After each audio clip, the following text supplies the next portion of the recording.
사진 한번 띄워주시겠어요? 사진 1번. 얼마 전에 제가 영화 한 편을 봤어요. 이게 영화의 제목이 뭐냐면 심야식당이라는 일본 영화예요. 근데 여기에 나오는 요리사가 그 코바야시 캬우로라는 요리사가 나와요. 근데 이 요리사의 이제 그 이야기가 이제 영화의 전체 줄거리입니다. 근데 심야식당에는 이 코바야시의 그 뛰어난 요리 솜씨가 사람들에게 이제 귓소문을 타고 이제 계속 전해집니다. 그런데 단순히 요리만 잘하는 것이 아니라 이 코바야시의 그 좋은 성품, 그 성품이 뭐였냐면 사람들의 이야기를 그냥 잘 들어준다는 것이 이렇게 점점 잇소문을 타고 나가기 시작했습니다. 그런데 이 코바야시가 사람들의 이야기를 어떻게 들어주냐면 뭐 그냥 아무런 대꾸도 하지 않아요. 그리고 아무런 뭐 반응도 하지 않아요. 그러면서 제스처를 이렇게 조금씩 취합니다. 이야기를 나누는 사람들 가운데 하루하루 아르바이트를 해가며 진짜 공부를 이어가는 청년들, 그 녹록치 않은 정말 인생을 살아가는 그 젊은 이들의 이야기가 있습니다. 또 쓰나미로 아내를 잃었어요. 아내를 잃은 슬픔을 미모의 자원봉사자 여자에게 기대어서 정말 극복하고 인생의 어려움을 극복하고 싶은 그 잔잔한 남자 중년의 이야기가 있습니다. 또 돈 많은 노인의 그 세컨드 여자에게 푹 빠져가지고 모든 것을 잃은 남성의 이야기가 있어요. 또한 돈 없이 길거리를 전전하다가 우연히 코바야시를 도와주게 된 여성의 이야기가 있습니다. 코바야시는 이 요리사는 그들의 문제를 직접적으로 해결해 주지는 않습니다. 그러나 그만의 방식으로 그를 찾는 손님들에게 최고의 서비스를 제공하고 있어요. 그가 할 수 있는 최고의 서비스는 뭐냐면 손님들이 원하는 음식을 직접 빨리 그리고 맛있게 만들어주는 거예요. 그래서 손님들이 그 음식을 이제 먹는 과정을 통해서 스스로 치유받고 정말 자신의 삶에 있어서 소망이 없다고 생각하는 사람들이 그 맛있는 음식을 먹으면서 다시 한번 좀 힘을 낼 수 있는 그런 일들을 합니다. 이 코바야시가 하는 행동은 음식을 만들어주고 그리고 그들의 이야기를 이렇게 들어주면서 늘 제스처를 이렇게 취하는 모습에 그거에 사람들이 많은 감동을 해요. 코바야시는 그의 삶을 더욱더 가치 있게 만들어 나아가기 위해서 그만의 방식을 선택했는데 그것이 뭐냐면 사람의 이야기를 들어주는 것이었고 맛있는 음식을 대접해 주는 거예요. 공짜로 대접하는 것이 아니죠. 그냥 제 값을 받으면서. 그것이 코바야시가 생각한 자신의 삶을 가치 있게 만드는 행동이었어요. 여러분들과 저는 어떠한 삶을 살고 있나요?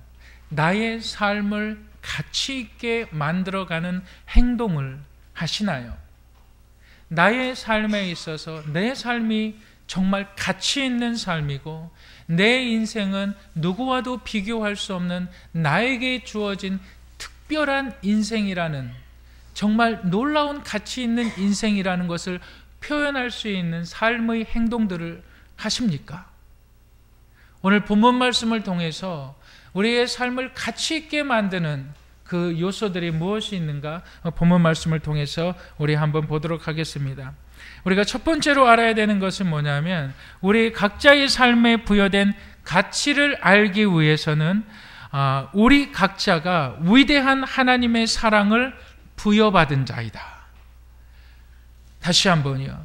우리 각자의 삶에 부여된 가치를 알기 위해서는 위대한 하나님의 사랑을 부여받은 자라는 사실을 우리가 알아야만 합니다. 우리 본문을 한번 1절, 2절을 한번 보도록 하겠습니다. 본문 1절, 2절 다 같이 한번 읽어보도록 하겠습니다. 시작. 보라, 아버지께서 어떠한 사랑을 우리에게 베푸사 하나님의 자녀라 일컬음을 받게 하셨는가. 그러하도다. 그러므로 세상이 우리를 알지 못함은 그를 알지 못함이라. 사랑하는 자들아, 우리가 지금은 하나님의 자녀라. 장래에 어떻게 될지는 아직 나타나지 아니하였으나 그가 나타나시면 그와 같을 줄을 아는 것은 그의 참 모습 그대로 볼 것이기 때문이니. 사도 요한은 이렇게 말하고 있어요. 너희가 얼마나 위대한 사랑을 받았는지 알고 있느냐? 여러분들이 얼마나 위대한 사랑을 받았는지 알고 있느냐? 그 사랑이 여러분들에게 어떻게 부어졌는지 알고 있느냐? 지금 이야기를 하고 있어요. 그 사랑이 뭐냐면 완전한 하나님께서, 창조주인 하나님께서 우리에게 그 위대한 사랑을 보여주셨는데, 그 사랑이 뭐냐면 본문에서 이렇게 말하고 있어요. 하나님의 자녀라. 창조주께서 피조물인 우리를 갖다가 자녀 삼아 주셨다는 거예요. 하나님께서 우리를 아들 삼아 주셨다는 거예요.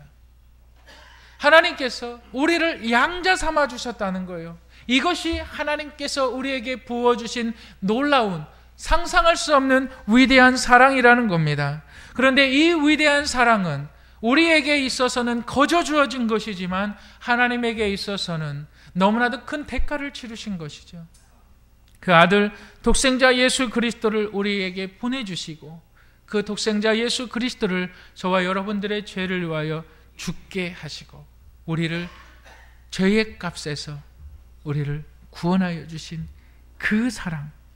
그런데 이 사랑을 우리가 지금은 모른다는 거예요. 이 위대한 사랑이 얼마나 크고 얼마나 풍성하고 풍족한지 지금은 잘 모른다는 거예요. 그러나 예수 그리스도께서 재림하실 때가 되면, 아니요, 예수 그리스도의 재림이 조금 늦는다 해도 우리가 각자의 인생이 끝나서 죽어서 영원히 하늘나라에 가게 되면 우리가 그 영광의 공유자가 된다는 거예요.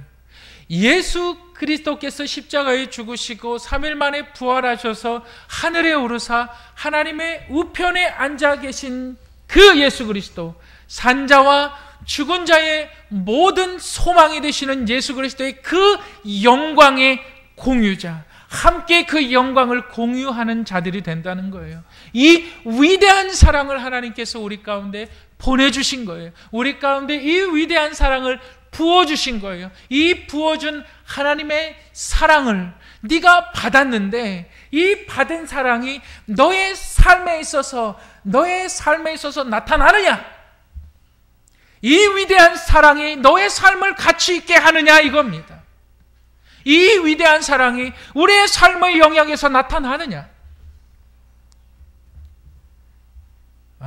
지난 월요일부터 금요일까지 저희 부부와 원로 목사님 네 분이 월요일부터 금요일까지 3박 5일 동안 그 베트남을 다녀왔습니다. 책 읽어주는 교회, 참 독특한 이름의 교회예요. 책 읽어주는 교회의 개척교회인데 한 30명 정도 성도들이 모여요. 근데 그 성도님들 가운데 한 분이 2억 5천만 원을 담임 목사님에게 드렸어요. 2억 5천만 원을 드리고 전국에 있는 목사님들을 초청을 했는데 250여 명의 목사님들을 베트남에 초청을 했어요. 모든 비행기 표를 대주시고 호텔 숙박비, 식사비용, 관광, 심지어는 쇼핑비까지, 팁까지 모든 걸 책임져 주시는 거예요. 제가 그 모습을 보면서 도대체 얼마나 돈이 많으신 분이길래 이 위대한 큰 일을 하는가, 그분을 좀 보고 싶었어요. 그런데 저를 더욱 놀라게 한 것은 그분이 누구였냐면 모든 프로그램 예배 순서마다 시간마다 목사님들 식사하실 때 먼저 가서 식당 준비해 놓고 예배 때 찬양으로 섬기고, 저분이라는 거예요. 나이도 제 또래밖에 안 돼 보여요. 모든 1년 전부터 그 모든 프로그램을 다 계획하시고 준비하시고, 정말 더욱더 제가 감동을 받은 것은 뭐냐면 가장 낮은 자리에서 굽신거리면서. 저 같으면 그러겠어요. 한 2억 5천이라는 그 돈을 헌신하셨다면 좀 목에다 힘도 좀 주겠어요. 어깨에다 좀 힘도 좀 주고, 뭐 총장님이나 뭐 총회장님이나 이런 사람들한테 좀 인사도 하면서 좀 사진도 찍고 그렇게 다니는 것이 낫지 않은가. 저라면 그럴 수도 있겠다 생각을 했어요. 근데 누구도 그러지 않았어요. 누가 누군지를 몰라요. 누가 이 헌신을 했는지 몰라요. 제가 물었어요. 누굽니까? 그분이라고. 뭐 큰 사업체를 하시는가? 아니었어요. 큰 사업체를 하시는 분이 아니라 작은 사업체를 하시는 분이었어요. 그런데 그 목사님께서 기도를 하셨대요. 하나님, 우리 성서침례교회 참 작아요. 저희 성서침례교가 참 작아요. 전국 다 합쳐서 250개 정도밖에 되지 않습니다. 우리 한국에 있는 장로교나 감리교 이런 데보다 굉장히 숫자적으로 작아요. 왜 그러냐면 근본주의 때문에 그래요. 저희는 철저하게 성경주의입니다. 그래서 그 목사님이 이야기를 했어요. 정말 우리 목사님들 자기가 좀 한번 섬기고 싶다. 성서침례교회가 한국에 세워진 이래로 해외에서 친교회를 가졌던 적은 처음이에요. 한 번도 그런 적이 없습니다. 정말 그 한 성도의 헌신으로 250여 명의 목사님들이 정말 힐링하는 시간을 가졌어요. 정말 좋아하셨어요. 여러분, 그곳에는 정말 한평생 10여 명 내외의 그 성도들을 모으고 목회하시는 분들도 있어요. 정말 몸이 힘들어 하시는 분들도 계셨어요. 저를 포함해서 많은 베트남에 오신 목사님들이 함께 웃고 즐거워했습니다. 그러면서 저는 또 이런 생각도 했어요. 저 개척교회인데 2억 5천만 원이라는 돈이 그렇게 작지 않은 돈인데 그 2억 5천만 원이라는 돈을 갖다가 좀 더 나은 환경에서 예배를 드릴 수 있도록 교회를 이사 가든가 아니면 좀 교회를 위해서 좀 더 좋은 편의시설을 할 수 있지 않은가, 제가 그런 생각을 했어요. 그때 주님께서 저에게 말씀해 주시는 것이 있어요. 마가복음 14장의 말씀이에요. 막달라 마리아가 예수님의 장사를 준비하기 위해서 300데나리온의 달란트가 되어지는 300데나리온의 값비싼 상여 옥합을 예수님의 발 아래 부을 때에 제자들이 했던 반응이 제가 생각했던 반응이에요. 너는 어찌하여 이 돈을, 이 300데나리온, 오늘날 얘기하면 3천만 원 정도가 되죠. 이 돈을 어떻게 허비해버리느냐, 그냥 날려버리느냐. 이 돈을 갖다가 가난한 사람들에게 나누어주면 더 큰 축복이 있지 않느냐. 그랬을 때 예수님께서 뭐라 그러시죠? 예수님께서 하시면 그 여자의 하는 일을 그냥 두어라. 그가 옳은 일을 하느니라. 제자들의 입장과 예수님의 입장이 뭐가 다른 거예요? 여러분 보세요. 예수님에게, 제자들에게 있어서 예수님의 가치는 300데나리온보다 못하다는 거죠. 다시 이야기해서 가난한 자들보다 예수님이 못하다는 거죠. 그런데 이 막달라 마리아에게 있어서는 예수님은 300데나리온보다 더 높다는 거죠. 그걸로 측량할 수 없다는 거죠. 가난한 자들보다 예수님이 더 귀하시다는 거죠. 그래서 제자들은 뭐라 그래요? 왜 허비하느냐, 그런 말을 하잖아요. 제가 그 예수님께서 그러한 말씀을 통해서 깨닫게 해주시는 것을 보고 제가 참 많이 회개를 했습니다. 그럼 제가 정말 그런 생각을 했어요. 제가 정말 소중한 사람이구나. 정말 목사로서 참으로 소중한 사람이구나. 하나님께서 그 소중함을 성도를 통해서 알게 해주시는구나. 그러면서 정말 하나님 앞에 감사했습니다. 그리고 나서 저 이렇게 기도했어요. 뭐라 기도했냐면, 하나님, 우리 영생교회에서도 이 큰 믿음의 사람이 나오게 해주세요. 전국 친교회 목회자들뿐만이 아니라 전 세계에 있는 성서침례교 선교사님들을 섬길 수 있는 성도가 정말 우리 교회에서 나오게 해주세요. 예수 그리스도의 피 묻은 십자가의 복음을 전하기 위해서 정말 고국을 떠나서 풍토병을 앓고 있고 또 일어나서 복음을 전하는 선교사님들, 제가 이번에 가서 어떤 그 필리핀의 그 제임스라는 형제가 저한테 와서 인사를 해요. 그래서 박경옥 목사님을 저희 교회에서 계속 매달 돕고 있는 필리핀 선교사님이 그 청년 하나를 데리고 와요. 제임스라는 청년인데, 그 청년이 누구냐면 저희 교회에서 필리핀에서 공부하고 있는 신학생들의 그 식사를 대줍니다. 그 식사 비용을 계속 대주고 있어요. 근데 그거를 감사한다는 표현으로 그 형제가 저에게 와서 인사를 하는 것을 보게 됐어요. 같이 우리 원로 목사님하고 사진도 찍고 이제 그렇게 했습니다. 근데 선교사님들이 온갖 서러움을 다 당하고 정말 그 현지에서 그러고 있다가 정말 그리운 고향에 딱 와요. 한국에 딱 와요. 한국에 와도 누구 하나 반겨주는 사람들이 없어요. 얼마 전에 제가 동문 모임을 저희 교회에서 했습니다. 그곳에 선교사님 한 분이 오셨어요. 동문 모임을 다 끝나고 가야 되는데 갈 데가 없어요. 어디 가십니까? 종로에 간대요. 종로에 왜 가십니까? 아니 그냥 뭐 거기 이유 없이 종로에 가는 거예요. 종로에 왜 가십니까?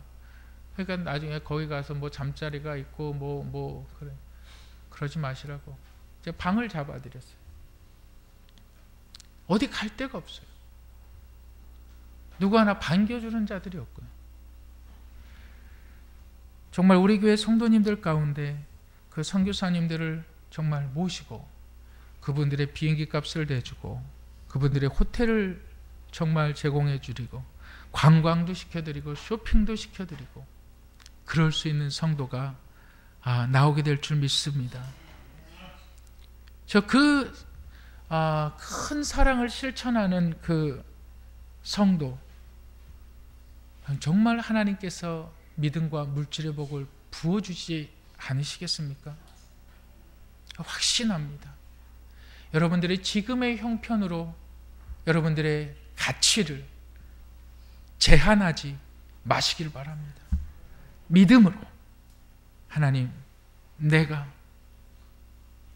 하나님 헌신하겠습니다. 선교사님들을 위해서, 주의 종들을 위해서 내가 헌신하겠습니다. 저는 그 책 읽어주는 그 교회의 형제분을 전혀 알지도 못해요. 근데 그 한 사람이 하나님의 은혜에 감사하여서 그 많은 액수의 돈을 헌신하셨을 때 여러분 몇 명의 목사님들이 모였다고요? 250명이 넘는 목사님들이 모였어요. 그 250여 명의 목사님들이 누구를 기도할까요? 그 사람 기도합니다. 반드시 저부터 기도해요. 왜? 제가 은혜를 입었잖아요. 갚을 길 없잖아요. 누가에게 부탁을 합니까? 하나님에게 부탁을 합니다. 그 형제를 더욱더 축복해 주세요. 몇 명의 목사들이요? 최소한 250명의 목사들이 기도할 겁니다. 여러분, 우리 영생침례교회에서 저와 여러분들 가운데 그러한 성도가 나오기를 저는 기도할 것입니다. 여러분, 내 삶을 가치 있게 나가는 행위가 무엇이 있을까요? 여러분, 우리 두 번째로 생각해야만 하는 것이 뭐냐면 우리의 근본을 알아야만 합니다. 우리의 근본을 알아야만 합니다. 우리 3절부터 6절까지 한번 읽어보도록 하겠습니다. 우리 3절부터 6절까지 다 같이 시작.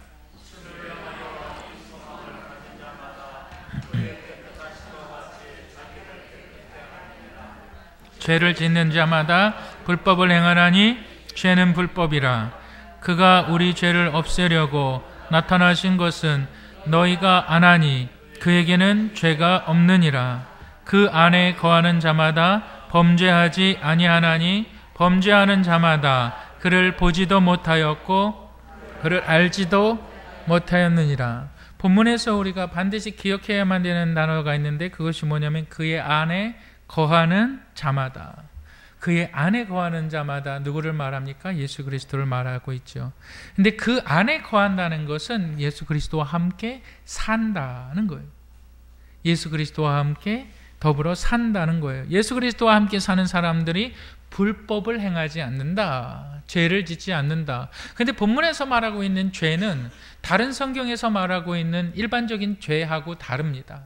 어떠한 죄를 말하고 있냐면 바로 사단과 연결되어져 있는 죄를 말합니다. 그것이 뭐냐면 이 본문에서 말하고 있는 죄는 하나님에 대해서 적대하거나 하나님에 대해서 반역하는 죄를 말하고 있는 거예요. 하나님의 역사에 대해서 반대하는 자, 하나님의 일하심에 대해서 거부하는 자, 하나님의 일하심에 대해서 막는 자를 말하고 있는 거예요. 그런데 중요한 것은 뭐냐면 이 죄인들이 죄를 짓는데 이 죄를 짓는 자들과 죄를 짓지 않는 자들이 함께 있다라는 거예요. 같이 있다라는 거예요. 근데 같이 있는데 어떤 사람이 죄인이고 어떤 사람이 불법을 행하는 사람이고 어떠한 사람이 불법을 행하지 않는 사람인지 도무지 분간할 길이 없는 거예요. 이 사람이 지금 옳은 일을 하고 있는지 아니면 이 사람이 지금 사단의 이 영향을 받아서 사단의 일을 하고 있는지 모른다는 거예요. 그랬을 때 사도 요한이 분명히 지금 이야기하고 있는데 우리 11절을 한번 읽어보겠습니다. 11절 다 같이 한번 읽어보겠습니다. 시작. 이러므로 하나님의 자녀들과 마귀의 자녀들이 드러나나니 무릇 의를 행하지 아니하는 자나 또는 그 형제를 사랑하지 아니하는 자는 하나님께 속하지 아니하니라. 이 공동체 안에, 이 교회의 공동체 안에 하나님의 사람이 있고 사단의 사람이 있다는 거예요. 저와 여러분들이 앉아있는 이 자리에 하나님의 일을 하는 사람이 있고 사단의 일을 하는 사람이 있다는 거예요. 그런데 이 하나님의 일을 하는 사람과 사단의 일을 하는 사람을 어떻게 구분할 수가 있느냐는 거예요. 그랬을 때 사도 요한이 이야기하기를 뭐라 그러냐면 그 형제를 사랑하지 아니하는 자는 사단에게 속했다 이런 말이에요. 그 형제를 사랑하지 아니하고 의를 행하지 아니하는 사단에게 속했다 이겁니다. 여러분 형제를 사랑합니까? 여러분 형제를 사랑합니까? 형제를 사랑하지 않으면 여러분들이 사단의 자식입니다. 여러분들이 마귀의 자식들입니다. 입으로 주여 떠들지 마십시오. 형제 사랑하지 않으면서 하나님의 자녀라고 말하지 마십시오. 가짜입니다. 9절에 보시길 바랍니다. 9절 보시길 바랍니다. 우리 다 같이 한번 읽어보겠습니다. 시작. 하나님께로부터 난 자마다 죄를 짓지 아니하나니 이는 하나님의 씨가 그의 속에 거함이요 그도 범죄하지 못하는 것은 하나님께로부터 났음이라. 하나님께로부터 났음이라. 하나님의 씨가 그 안에서 새롭게 잉태되어서 하나님의 씨가 근본이 바뀌었다는 거예요. 내가 죄악된 습성으로 살아가려면 나는 죄악된 성품을 유지해 갈 수밖에 없어요. 계속 죄를 짓고 죄를 만들어 갈 수밖에 없습니다. 그런데 하나님의 씨가, 하나님의 역사하심이 우리 안에 있다는 거죠. 이 하나님의 씨로 말미암아 우리 그리스도인들이 하루가 다르게 자라난다는 거예요. 하루가 다르게 변화되어 가고 성숙해 나아간다는 거예요. 근데 이 변화와 성숙을 어디에다가 기준을 맞출 수가 있느냐? 형제 사랑에 맞춘다는 거예요. 사도 요한이 얘기하기를 너희가 성장하고 있느냐? 너희가 하나님의 말씀으로 자라나고 있느냐? 그렇다면 너희가 얼마나 형제를 사랑하고 있느냐가 잣대라는 거예요. 그게 기준이라는 거죠. 그것을 통해서 마귀 새끼와 하나님의 자녀를 구분한다는 거죠. 여러분들 하나님의 자녀입니까? 형제 사랑하십니까? 그렇지 않으면 마귀의 자녀입니다. 여러분, 우리는 하늘에 속한 영적 신분을 누리는 자들이지만 동시에 인간적인 죄의 한계에 갇혀서 육신의 연약함을 체험하는 사람들입니다. 그래서 우리가 반드시 알아야 되는 것은 뭐냐면 내 안에 죄악된 습성이 있다는 거예요. 죄악된 습성.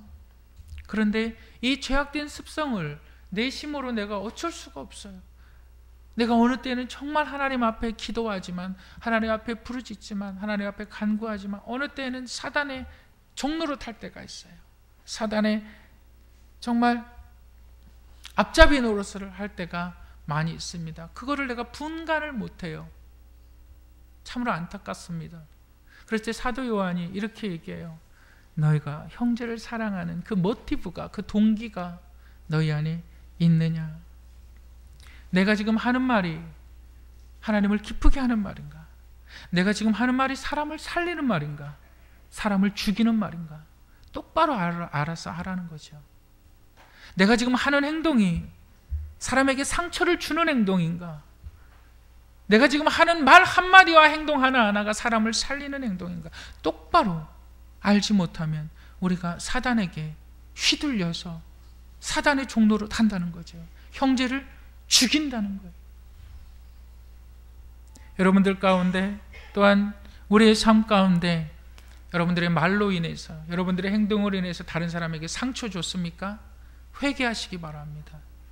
회개하시고 정중하게 사과하시기 바랍니다.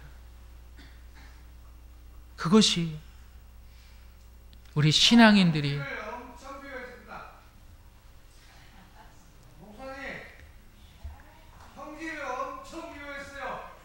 네, 그래졌습니다.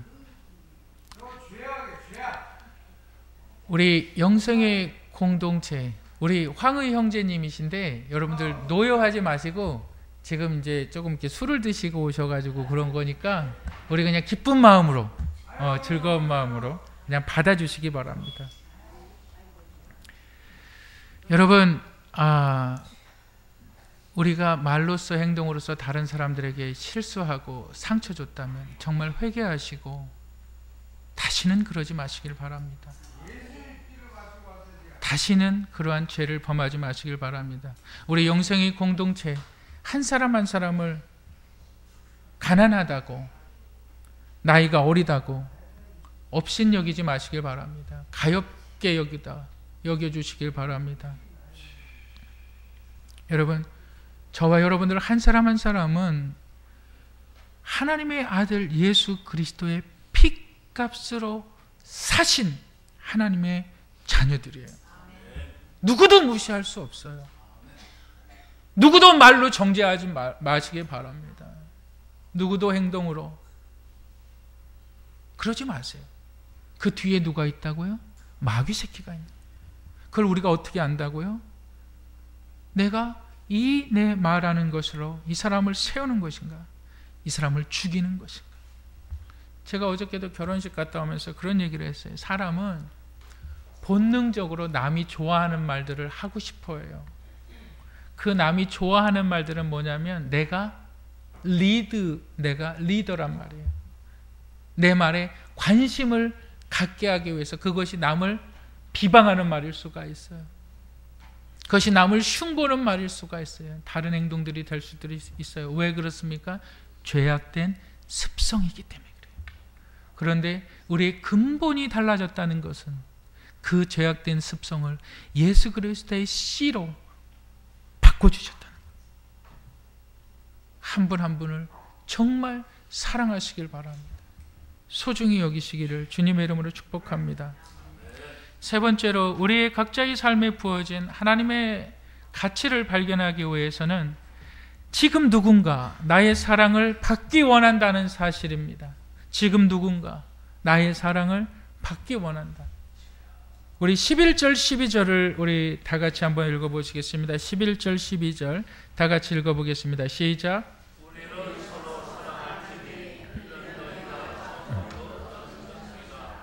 가인같이 하지 말라. 그는 악한 자에게 속하여 그 아우를 죽였으니 어떤 이유로 죽였느냐?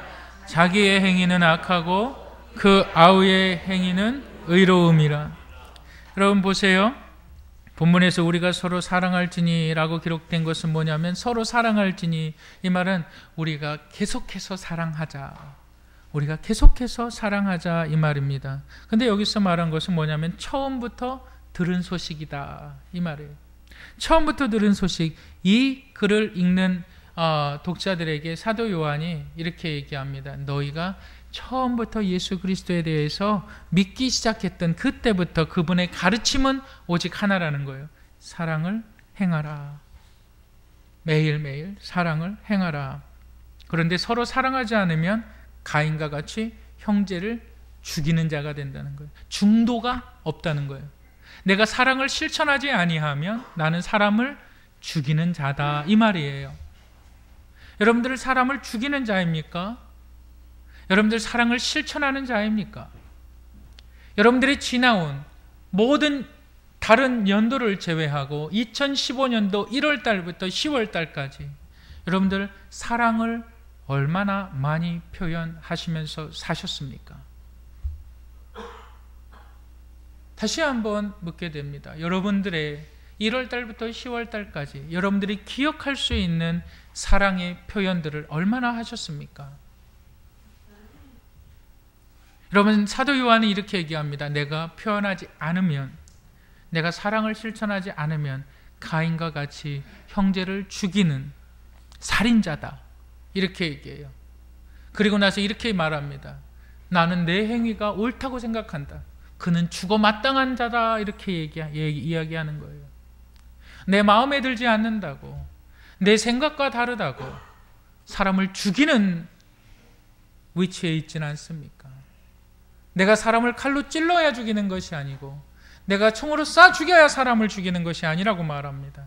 사랑을 행하지 않는 것이 죽이는 거라고 얘기합니다.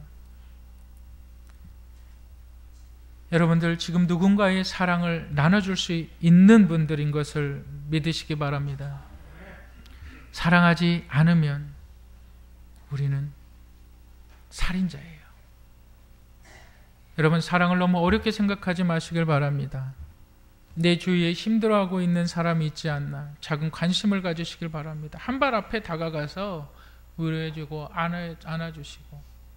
여러분 보세요. 엘리베이터 헌금 많이들 드리시는 것 참으로 감사합니다. 저는 우리 권사님들 70세 이상 되신 권사님들 한번 손 들어보세요. 몇 분이나 되시나?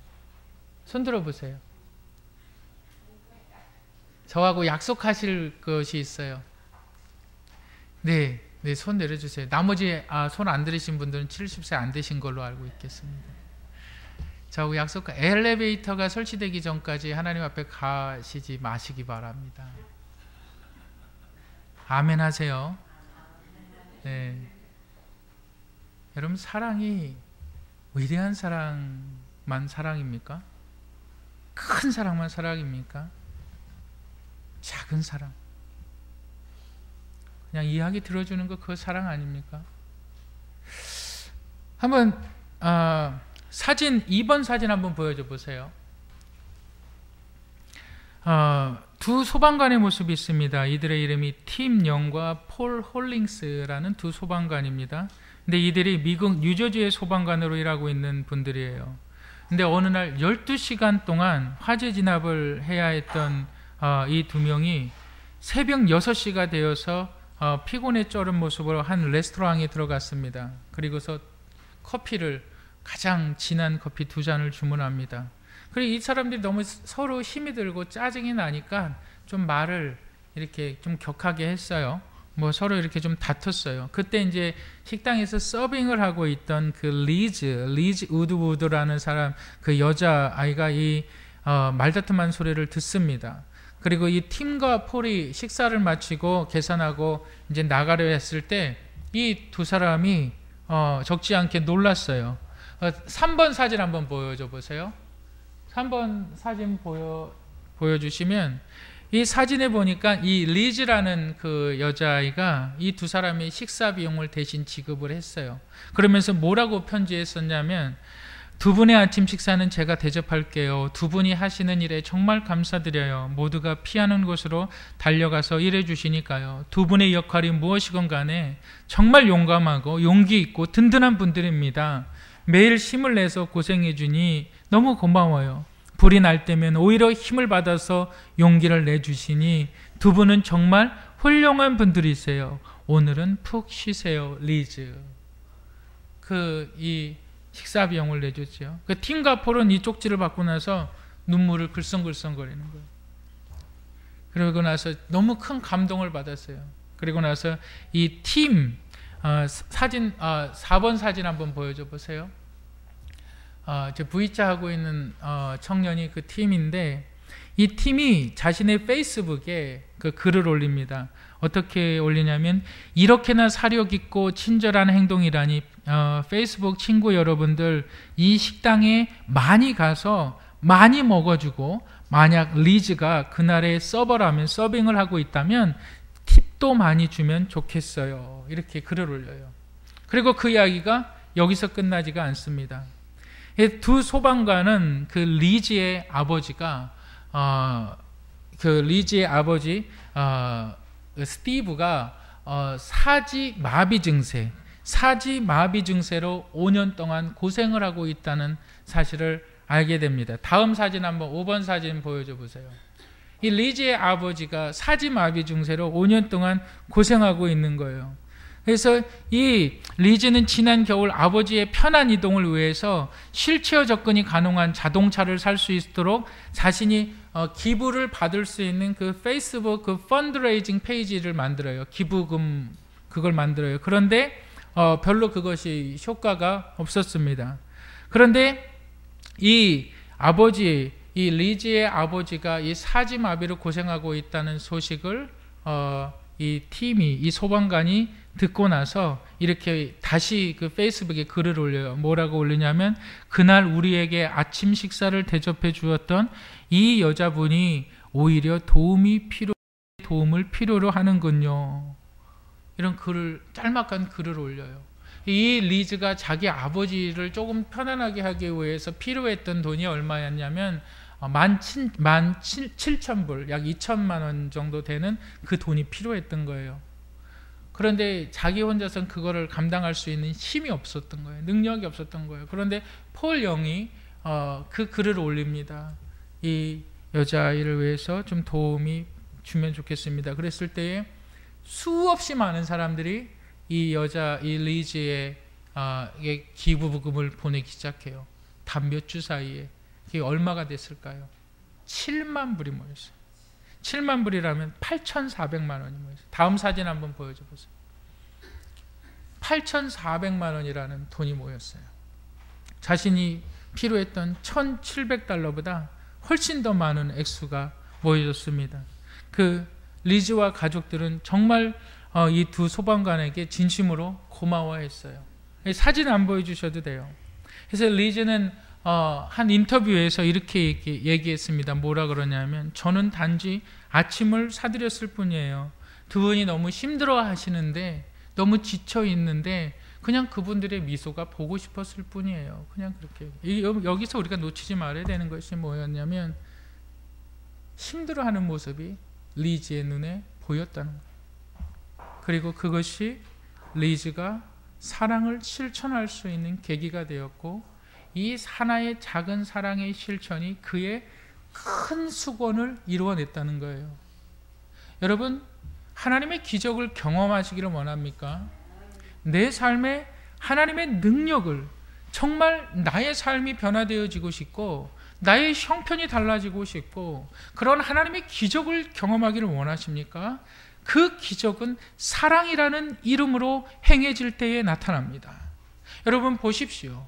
여러분, 예수님께서 안진뱅이를 고치셨을 때 우리는 안진뱅이가 일어난 것에 우리는 초점을 맞출 때가 많이 있습니다. 눈먼 자를 눈뜨게 했을 때, 병든 자를 고치셨을 때 우리는 그것에 초점을 맞출 때가 많이 있지만, 성경을 자세히 관찰하시면 안진뱅이를 고치실 때에 예수님이 뭐라 그러십니까? 불쌍히 여기시고 긍휼히 여기시고 5,000명이나 되는 사람들을 먹이실 때에 무리 없이 방황하는 자들을 예수님께서 저들이 굶어 죽을까 봐 불쌍히 여기셨다는 말이 먼저 들어가 있다는 사실을 믿으시길 바랍니다. 여러분, 우리가 읽은 본문 19절에서 우리가 읽은 본문 보시기 바랍니다. 이렇게 보시길 바랍니다. 우리가 11절, 우리가 서로 사랑할지니 이는 너희가 처음부터 들은 소식이라. 처음부터 들은 소식이 무엇입니까? 예수 그리스도께서 이 땅에 내려오신 것 자체가 사랑의 표현이라는 거죠. 예수 그리스도께서 행하신 이적들이, 모든 것들이 사랑의 표현이라는 거지요. 사랑의 행동이라는 거지요. 우리가 하나님의 역사를 경험하지 못하는 이유가 있습니다. 사랑이 없기 때문에 그런 거예요. 정죄하기 때문에 그러는 거예요. 다른 사람을 죽이는 거예요. 여러분들이 하나님의 자녀입니까? 여러분들이 하나님의 사랑을 받은 자입니까? 사랑은 하나님의 본질입니다. 이 사랑이 우리 안에 넘쳐날 때에 여러분들의 삶이, 우리의 삶이 풍성해지고 우리의 인생의 계획 속에 알지 못하는 하나님의 축복이 넘치는 줄 믿으시길 바랍니다. 우리 영생침례교회 성도님들이 다 그런 분들이 되시기를 저는 소망합니다. 여러분, 왜 그렇습니까? 예수님께서 사랑이시기 때문에. 십자가는 무엇입니까? 십자가는 사랑이죠. 부활은 뭡니까? 영생은 뭡니까? 사랑이죠. 지금 나의 사랑을 받고 싶어하는 분들이 있습니다. 내가 사랑을 줄 수 있는 사람이에요. 이 사랑을 주세요. 표현하세요. 하나님께서 채우십니다. 하나님의 방법으로 채우십니다. 외로우십니까? 누구도 나를 알아주지 않고 삶이 힘드십니까? 내 인생 한탄하지 마세요. 나 그런 인생이 아니에요. 하나님의 위대한 사랑을 받은 존귀한 자예요. 이 존귀한 인생이 사랑을 표현하지 못함으로 자신의 인생의 가치를 모르고 살아가고 있어요. 여러분, 하나님의 사랑을 실천하시기를 주님의 이름으로 축복합니다. 저와 여러분들 한 사람 한 사람 이 사랑을 실천할 때, 안아줄 때, 그 어려움이 눈에 보일 때, 힘들어하는 것이 눈에 보일 때 다가가서 손이라도 한번 잡아줄 때 하나님이 그것을 반드시 보고 계신다는 사실을 믿으시길 바랍니다. 그것이 우리의 삶의 가치를 높이는 방법입니다.